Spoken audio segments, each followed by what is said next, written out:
have him once again at the platform. And so quick secret, his session last year, the last time he was here, was so powerful. I just kept on seeing the views go. The views just kept on increasing because it was very practical. And so it's an honor to have him here once again. He's no one else but Mr. or Dr. Gabriel OGBECHIE.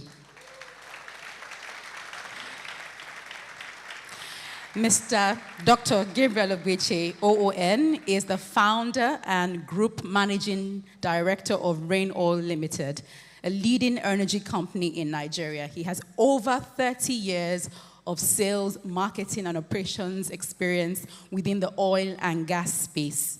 Dr. OGBECHIE founded Rain Oil Limited in 1997 and has overseen the growth of the group's business operations across the entire downstream value chain, including investments in agriculture and real estate.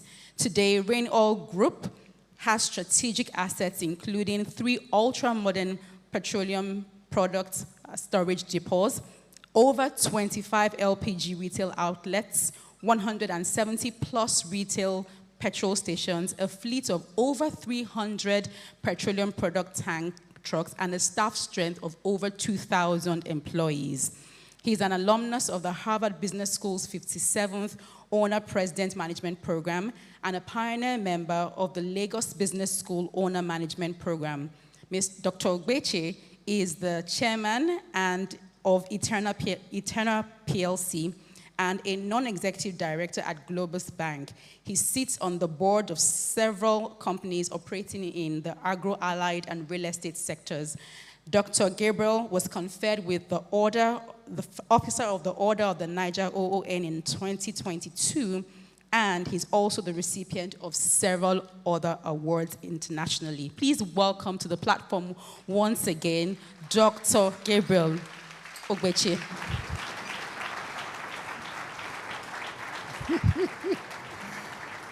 Thank you. Thank you very much. Good morning, the Covenant Nation. Again, I want to thank Pastor Poju Imade and the entire team of the Covenant Nation for once more finding me worthy to come back to this great platform to come and talk to these very distinguished ladies and gentlemen in the audience. I must complain that it's a very tough call to be made to talk after very powerful speakers like somebody like Julian, who just spoke to us. I hope I can keep the momentum going. Thank you very much for that great session. Can we give him a round of applause, please?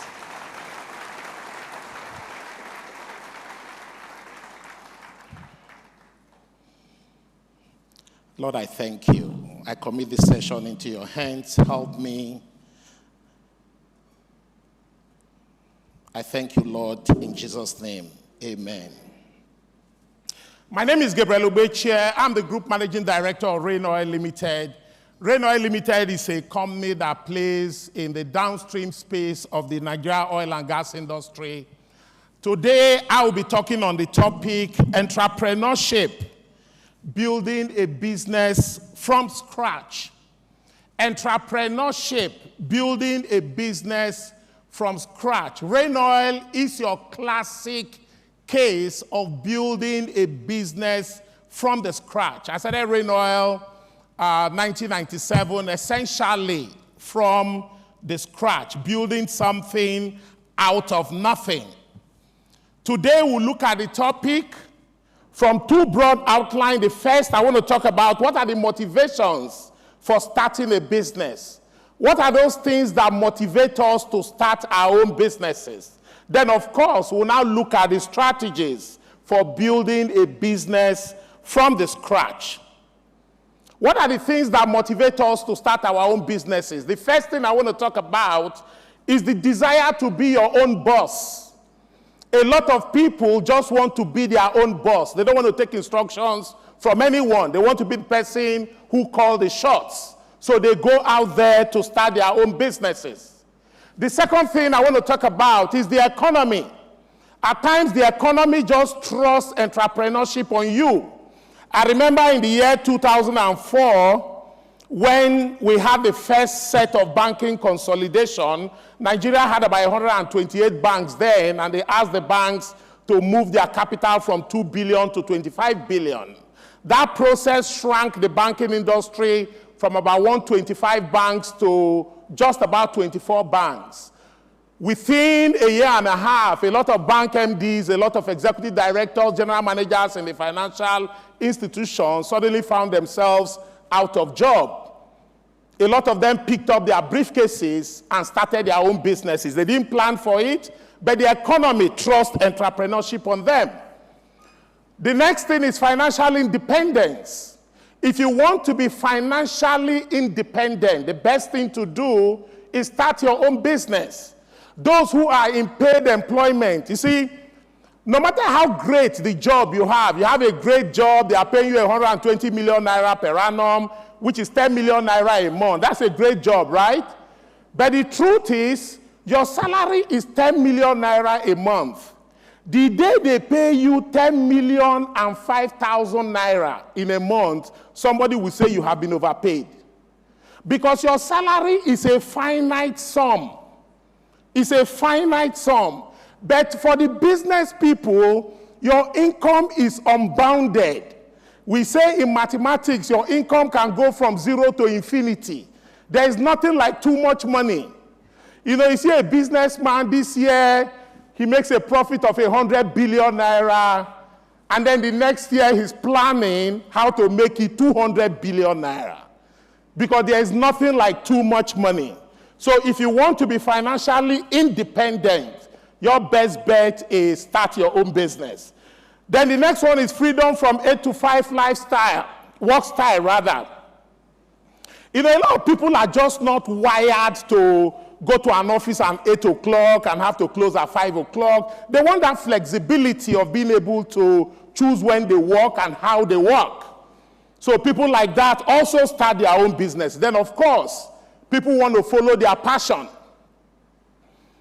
There are people who have passion for food, who have passion for cooking, and then they leave their job to go follow their passion.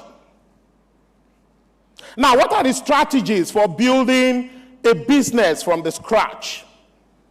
Number one, identify a viable business idea. Identify a viable business idea. Think clearly about your life goals. Why do I want to become an entrepreneur? What vision do I have for my business? Define the essence of your business in exact terms. What exactly do I want to do? Research and evaluate your business idea, understand your sector and your industry, and then develop a business plan and calculate your costs. Identify a viable business idea. You see, there is money in this country. There is money. I look at a city like Lagos. There are 20 million people in Lagos. So just imagine that everybody in Lagos spends just an average of 500 naira on food a day. 500 naira. If 20 million people spend 500 naira on food every day, they spend 10 billion naira every day on food alone. 300 billion naira is spent every month in this city alone just on food. Now, what that tells you is that when you wake up in your house every morning, money actually begins to flow through the streets of Lagos. Wherever you live, money is flowing through the front of your house. All you need to do is come out of your house and plug into it. Just do something. Be part of the economic cycle. Do something. Some years ago, I had this classmate in secondary school, Godwin Umokole. I had not seen him for a very long time. So I went looking for him somewhere in Suleja. So while trying to locate his house, in one untarred road, just trying to locate the house, my eyes caught a lady in a lonely road. She just had her setup. She was selling roasted plantain. caught my attention, and I said, Gabriel, you know what? This woman is doing something. It doesn't matter if her entire wares, which I calculated mentally to be like 10,000 naira, she was doing something. If the entire food market of Suleja is 100 million naira per day, that 100 million naira is not complete without her 10,000 naira. She is part of the economic cycle. You know, I see a lot of people, they have grand dreams. You want to have a swanky 5-star restaurant somewhere. That may be the vision, but that doesn't have to be the starting point. You have to identify your starting point. The route to that 5-star swanky restaurant on the high streets of Lagos may just start from going to sell boiled rice to one construction site somewhere where you have 50 people every day looking for food to eat. Do something. What did I say? Do something.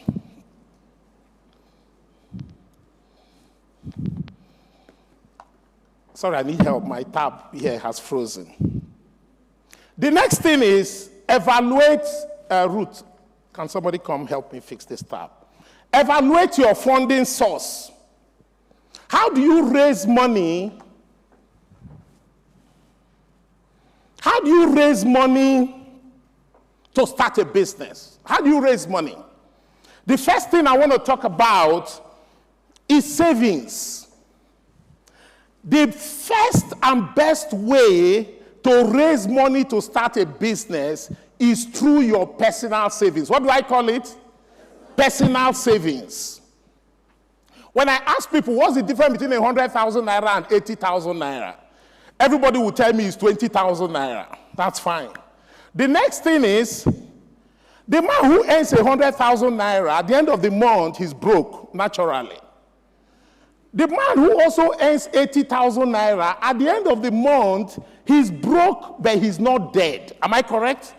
Now, the next question is, if the man who earns 80,000 naira, at the end of the month is broke, but is not dead, how come the man who earns 100,000 naira cannot save 20,000 naira? You know why? It's consumption pattern. One lady is carrying a bag. They say it's a Gucci bag. It's 100,000. Another one is carrying a bag. They say it's, give it one swanky name. They say it's 150,000. What is the difference? They are all bags.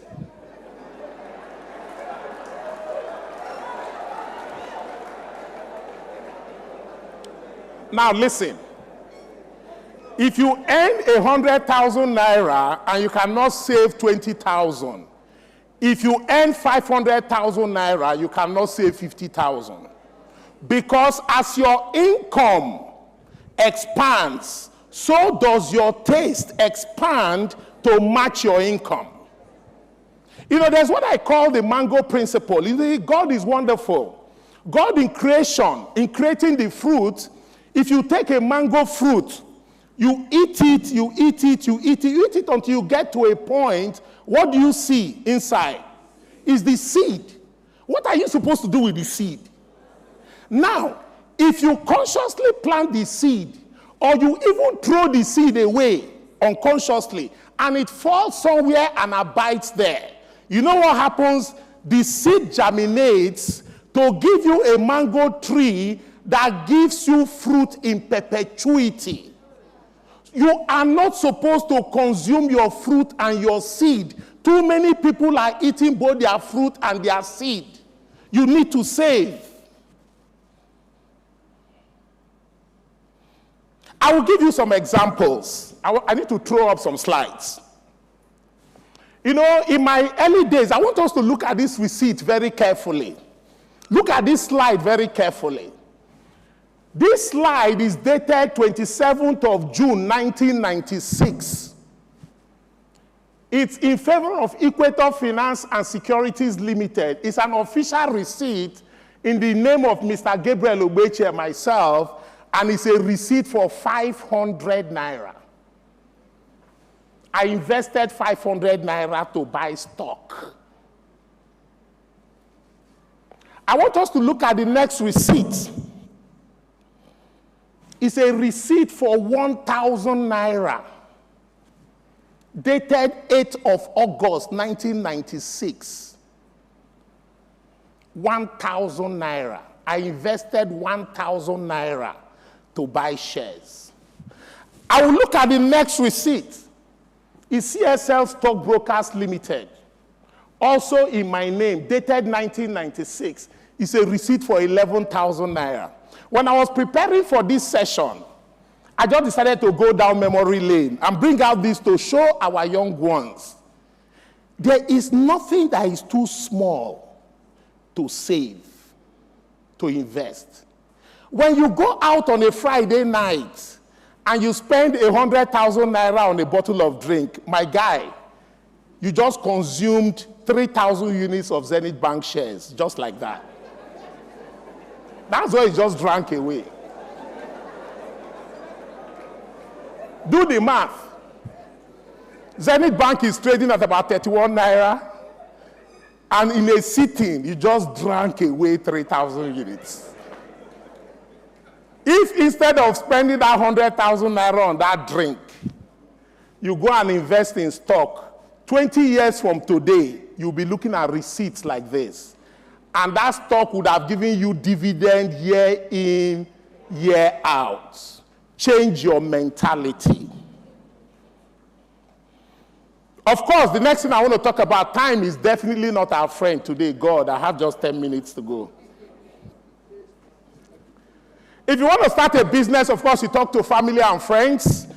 The first person you sell your business idea to is your spouse. If your spouse does not believe in the business you want to do, then you have a very long way to go. Then there is equity, venture capital. You can sell shares to people. I was excited when Mr. Julian talked about venture capital can be very, very expensive. Because not only will they give you money, they want to play an active role in running the business. And if you're not careful, you're one step away from losing your business. But again, it's a source of fund. Another one is grants, SME funds. We all know of the Tony Elumelu Foundation funds that give people grants to start businesses. Number 3, understand your business environment. What factors directly impact your company operations, performance, and competitiveness? Identify and monitor threats that could put your business model at risk. Understand your business environment. In understanding your business environment, you must ask yourself, what are the things that are likely to disrupt your business? Because you see, businesses are not a one-year thing. When you leave your job to start a business, you don't want to run the business for 1 year. You don't want to run it for 2 years. You want to run your business for 30 years, 40 years, 100 years. But the way we ran a business 20 years ago is not the way we ran it 10 years ago. It's not the way we are running it now. And it's definitely not the way we're going to run it 10 years from today. The only thing that is constant is change. And most importantly is disruption. There's a Harvard professor, he's passed on now, Professor Clay Christensen, that I like his writing so much. He's the man who propounded the theory of disruptive innovation. What is going to disrupt your business? I've run Rain Oil now for 27 years. When we started Rain Oil, one product called LPFO, low pore fuel oil. Low pore fuel oil accounted for the bulk of our business, accounted for like 70% of our revenue. One day, around the year 2000, 2001, I was driving on Oba Akran, and I saw that people had dug up the side of the road and laid a lot of pipes on the side of the road. And I called my people, I said, what are those pipes for? He said, they are piping gas to the industrial companies. What are they going to do with the gas? He said, they are going to fire their boilers with the gas. I said, oh, that means they won't buy our LPFO again. I got to the office, I called my people, I said, LPFO is an endangered business. Let's start moving into retail. By then, we had only 2 petrol stations in the whole country. Between then and now, we've grown our retail stations from only 2 to 200 petrol stations today. And you know what? Between then and now, LPFO that accounted for maybe 60% of our revenue, in the last 10 years, LPFO has accounted for 0% of our revenue, even though our revenue has grown multiple times. You have to be sensitive to what is happening around you. Same with LPG, what we call gas.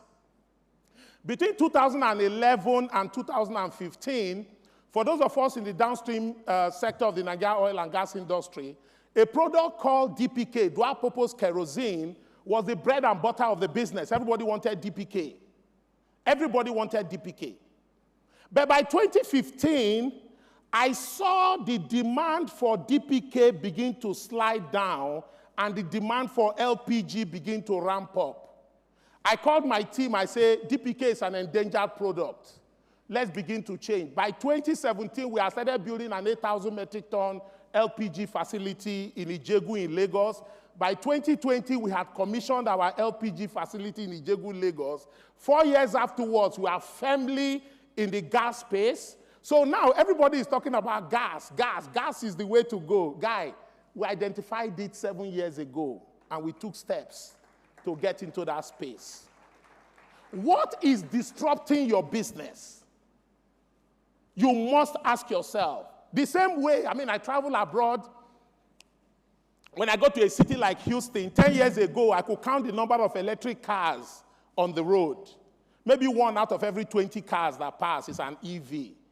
But now you go abroad, it's like 1 out of every 4 cars that pass is an EV vehicle. EV is disrupting petrol-powered vehicles. We may be in Nigeria and think that we are insulated. We are not. We are part of the world system because to start with, we don't produce any cars of our own. So whatever is happening there, that disruption is going to get here. And we need to, from today, begin to prepare for that disruption because you don't want to be caught unawares. You need to work very hard. You need to have grit. You need to have the work culture. There's what I call the work culture. If you want to succeed as an entrepreneur, you need the work culture. You know, when I started Rain Oil, I've shared the story so many times, I needed money for just 1 truck of AGO. But the challenge was that when I supplied that 1 truck of AGO, I needed to wait for like 2 weeks to get paid. Because if I don't get paid, I can't do the next transaction. So I had a lot of what I would call idle times in between. But I had an office. I was in my office 8 a.m. every day. I would go to the office. I will open my door. I will sit down. Then I will get up. I will lock the door, and I will go out. Work starts at 8. If I get to the office at 8:30, I'll say, Gabriel, you're late. Gabriel, you're late. The fact that you're the owner of the business is no license not to go to work. You have to develop the work culture. Then you have to be very hardworking. You need a strong work ethic.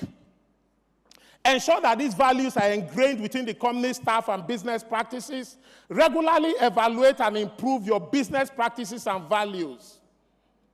Empower employees to contribute to innovation and problem solving. You need to be very hardworking. Let me share this story, even though time is not on our side today.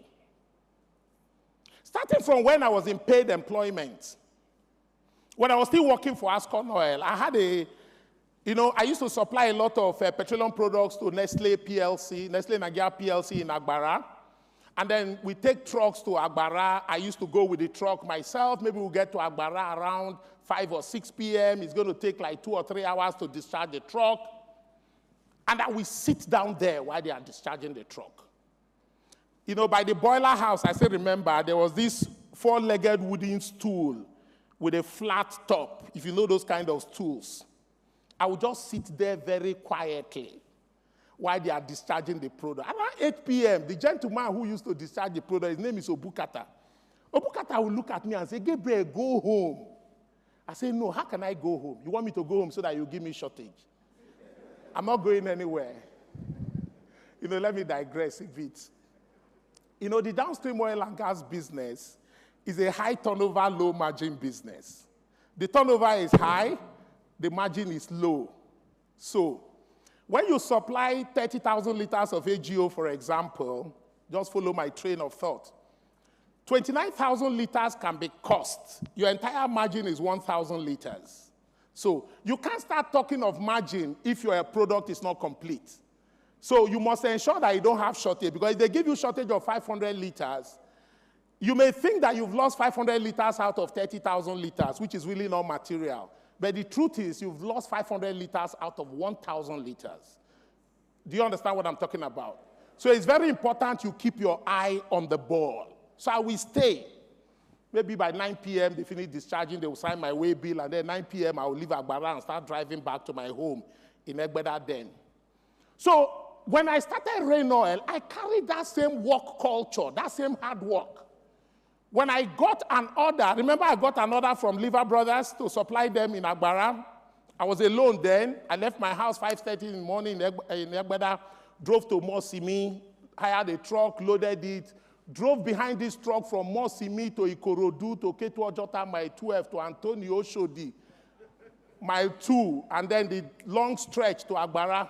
Got there around 5 p.m., sat down, they discharged my truck, and then I went home, maybe got home around 10 or 11 p.m. on a Saturday. I kept my eye on the ball. If you want to succeed as an entrepreneur, you must learn to follow through. Keep your eye on the ball. Don't make assumptions. You make assumptions and you leave, you come back the next day, you hear story. Now, talking about Liver Brothers. Liver Brothers, then, these days they call themselves Unilever. But then, it used to be Liver Brothers Nigeria PLC. They were at 15 Dockyard Road, Apapa, the same place where NIPCO is today. I remember I was chasing Liver Brothers. I needed their order. They had a purchasing manager. For argument's sake, I will call him Mr. P. P for procurement. I marketed this man. The man didn't agree. The man no send me. So what was I going to do? So I re-strategized. My time is up. I hope I can get 5 minutes. I re-strategized. So this day, I left my house 5:30 in the morning. I got to Liver Brothers before 7 a.m. They had these factory workers that would just enter the factory like a head. I just joined the crowd and slid into the premises as if I was a factory worker. And promptly, I went to the procurement floor. I was the first person to get to the procurement floor. I wasn't a staff, but I was the first person to get there. I waited. A few moments later, the logistics director, a gentleman called Tuyi Ehindero, Tuyi came in. I watched him. He entered his office. I gave him a little time, and I went to tap on his door. Yes, what can I do for you? I said, I want to supply LPFO to Liver Brothers. My pricing was good. My payment terms was good. Liver Brothers needed the product. So why not? So he called the procurement man, the same procurement man I've been talking to all along. I said, go and give Rain Oil LPO for 2 trucks of. That one just looked on incredulously. It's like, what's going on here? I got the order. I did the supply. 2 weeks later, I came back. They paid me. I was excited. I collected my check. And then the man saw me smiling very broadly. Rain Oil, have they paid you? I said, yes. He said, how far now? I said, God, no far. On this one, no far.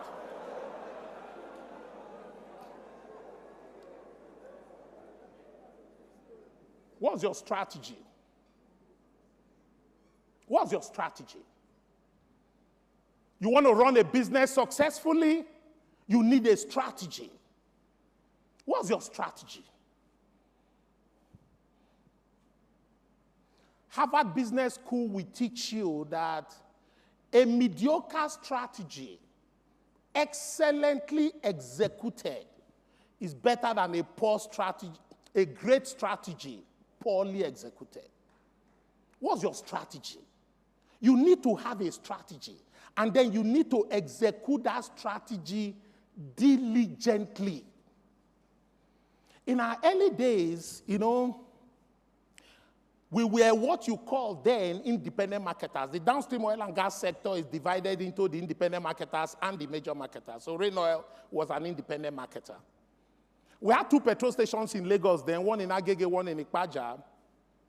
And we're getting far less fuel than we needed. The majors were getting far more fuel than they needed. So we re-strategized. So what we did, we branded one of our stations to one of the major marketers, and then we're getting fuel in the name of that station to feed all our stations in the network.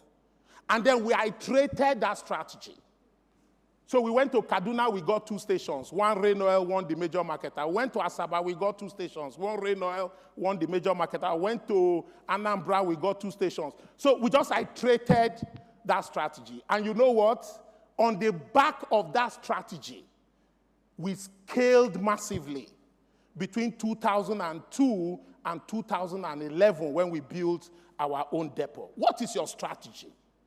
You must have a strategy. My time is up. I need to quickly close. You need to establish an optimum business structure, because when you start a business, from day one, you are the MD, you're the operations manager, you're the accountant, you're the head, you're everything rolled into one. And then you begin to bring people and quietly begin to cede responsibilities to them. You need to establish an optimum business strategy. Then you need to be present. Know your key stakeholders, your financials, your regulators, your customers, your team, and everything. And then build the right mindset about money. You are only in business if you're able to make profit. You're only in business if you can preserve your profit, your liquidity, and then keep your earnings in the business, reinvest your earnings in the business. Most importantly, build resilience. You need to build resilience. Why do you need to build resilience? You need to build resilience because shocks will come. When those shocks come, are you able to withstand the shocks? When you earn money, when you make money, keep money in the business so that it's like building a buffer around you, so that when those waves come and they hit on you and they buffet you, are you able to withstand it? The economy has gone through a lot of shock, FX devaluation in the last 1 year or so. The companies that will come out of it are those companies which over the years have built resilience within them to be able to withstand shock. And then in closing, I will quote the founder of Chuck E. Cheese.